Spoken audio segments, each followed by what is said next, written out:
Welcome to Hollywood Latest Reports.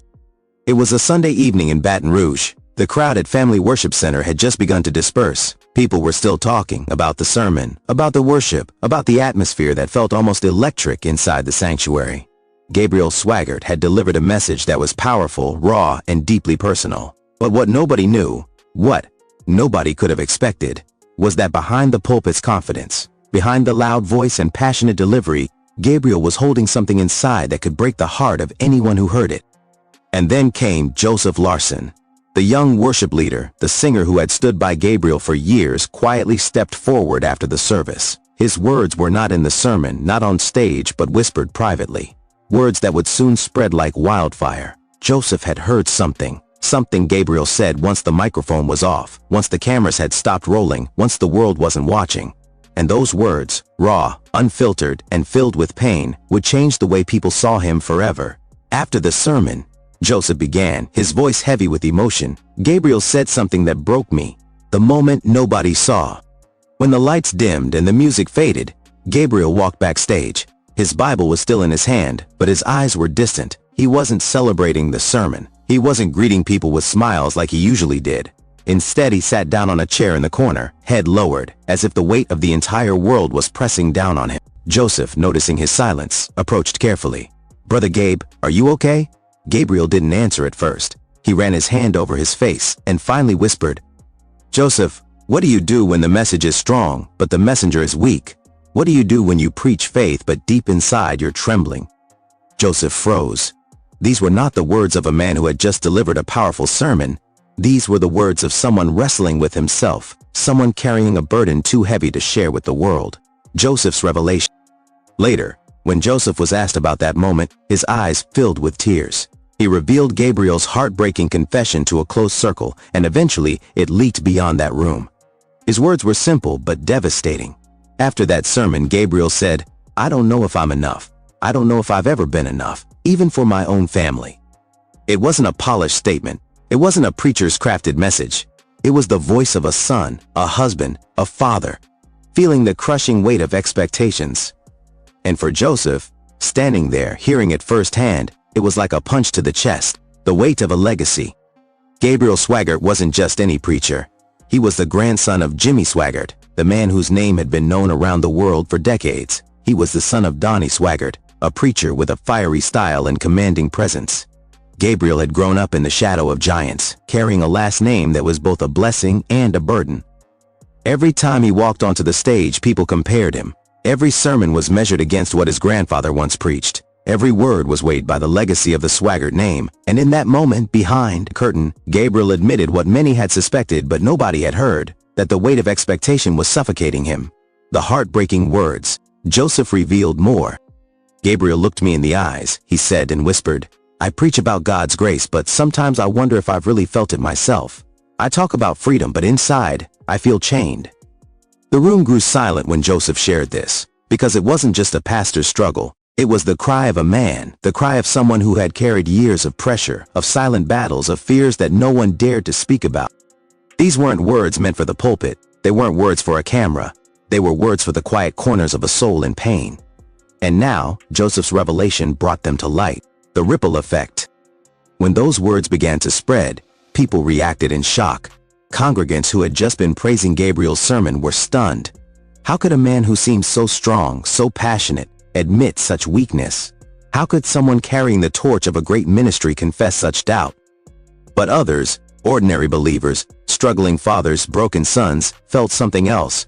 They felt understood. For the first time, they saw Gabriel not as an unreachable figure on a stage, but as someone just like them, someone who preached from pain, not perfection, someone who fought battles no one saw. One woman in the congregation later said, "When I heard what Gabriel told Joseph, I cried. Because I've said those same words in my own heart. I felt like I wasn't enough, and knowing he felt it too, it gave me hope." Joseph's burden. For Joseph Larson, revealing Gabriel's words was not easy. He wrestled with guilt, wondering if he should have kept them private. But in the end, he believed the world needed to hear them, not to shame Gabriel, but to show the humanity behind the preacher. Joseph explained, "Gabriel didn't say those words to get attention. He said them because he was hurting. And I realized, sometimes the world needs to know that even their leaders are human. Even the ones who stand on stage can feel broken when the lights go off. A family torn between silence and truth. Inside the Swaggart family, the leak caused tension. Some believed Joseph had crossed a line, that Gabriel's words should have remained private. Others argued that maybe, just maybe, this was exactly what people needed to hear. Donnie, Gabriel's father, was reportedly furious. He believed weakness should never be displayed publicly. But Frances, the matriarch of the family, was said to have wept when she heard it. "My grandson's words," she whispered, "are the cry of a generation." The world listened. As the news spread, the reaction online was explosive. Some criticized Gabriel, questioning his ability to lead if he felt so uncertain. Others defended him passionately, saying his honesty made him more relatable than ever. But no matter the opinion, one thing was certain: Joseph Larson's revelation had pulled back the curtain on a man the world thought they knew, and showed them the fragile, trembling heart behind the pulpit. The last whisper. Joseph ended his revelation with one final line Gabriel had spoken that night. After the sermon, Joseph recalled, Gabriel lowered his head and said, "If the message is true, then maybe even I can be saved, but I don't know if I believe that tonight." And with those words, silence filled the room. Words that were never meant for the world became the most talked about confession of the season. Words that reminded everyone that no matter how high you stand on the platform, deep inside, every soul wrestles with doubt, with fear, and with a desperate need for grace. That night, after Joseph leaked Gabriel's words, silence seemed to hang over the entire family worship center. The sanctuary that usually echoed with music and prayers felt strangely heavy, as though the walls themselves had heard the confession and were mourning with him. Joseph remembered how Gabriel just sat there after speaking, staring at the floor. His Bible was still on his lap, but his hands shook. He whispered again, almost to himself, "I don't know if I've ever lived up to the name I carry, or the God I preach about." Joseph could barely hold back his tears. For years, he had seen Gabriel lead the people, smile through the pain, and stand tall when others would have collapsed. But that night, the mask had fallen. The shock of vulnerability. When the congregation found out, many didn't know what to do with the image. They had always seen Gabriel as confident, bold, even unshakable. Yet here he was, broken, doubting, wondering aloud if God's grace could even reach him. Some whispered that Joseph had betrayed Gabriel by revealing too much.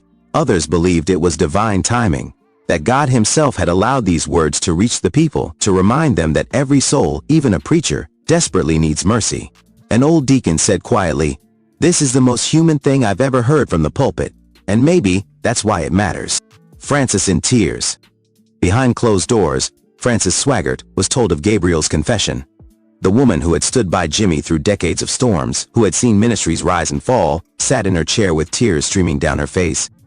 "My grandson," she whispered, her hands trembling, "has carried a burden too heavy. All this time, we thought he was strong, but inside, he's been breaking."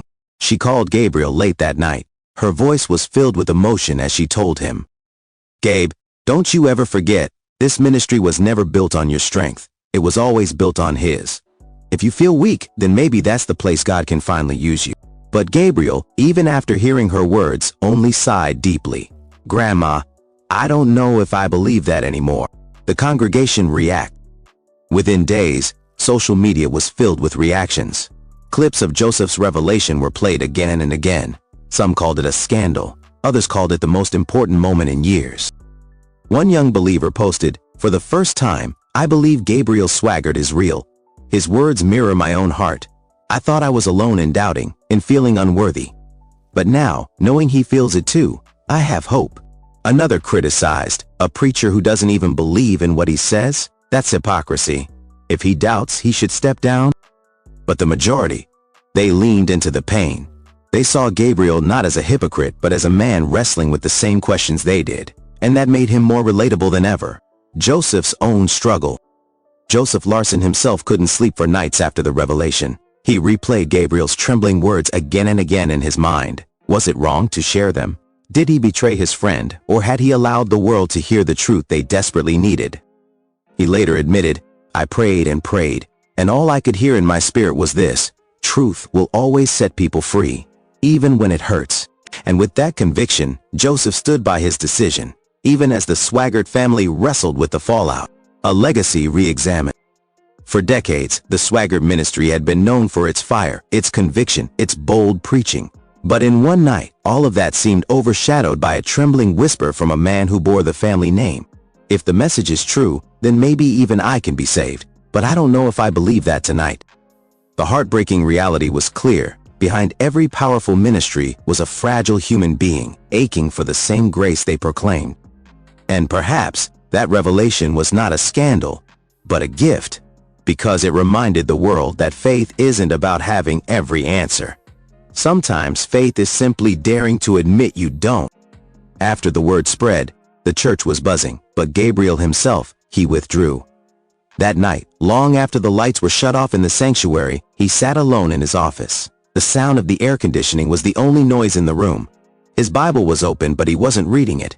Instead, he stared blankly at the pages, as though searching for answers that refused to come. "Lord," he whispered, his voice cracking, "I preach your word. But why do I feel so far from you?" It wasn't just a question. It was a cry from the deepest part of his soul, the kind of cry that only comes when a man feels utterly empty. Joseph's visit. Joseph Larson, still troubled by what he had revealed, quietly went to see Gabriel. He knocked on the office door, unsure if Gabriel would even let him in. "Come in," Gabriel said softly. Joseph walked in and found him sitting in the dark, only the lamp on his desk glowing faintly. He hesitated before speaking.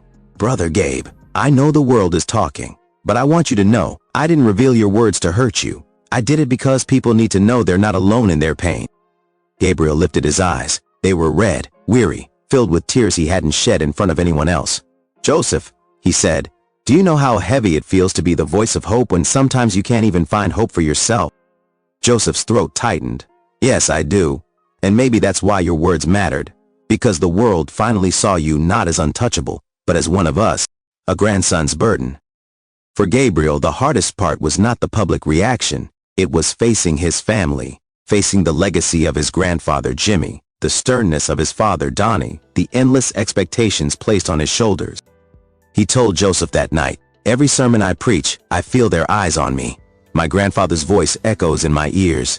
My father's fire burns beside me. And I wonder, where is my voice? Where is Gabriel's place in all this?" Joseph had no easy answer. He only placed a hand on Gabriel's shoulder and said, "Maybe your place is exactly here, broken but real. That's what people need. The whisper of grace." Hours later, when Joseph left the office, Gabriel remained behind. He closed his eyes, resting his head against the desk. For the first time in weeks, he allowed himself to simply cry. And in the quiet of that moment, though faint, though almost drowned out by his own despair, he felt something deep in his heart, like a whisper, gentle yet powerful. "My grace is sufficient for you." Gabriel didn't shout. He didn't rise. But a single tear rolled down his face as he whispered back, "Then maybe I can keep going." Variation 2. This moment will be remembered for years to come. If you were moved, hit the like button, subscribe to our channel, and share this report with your friends. More exclusive stories and emotional updates are on the way, so stay tuned.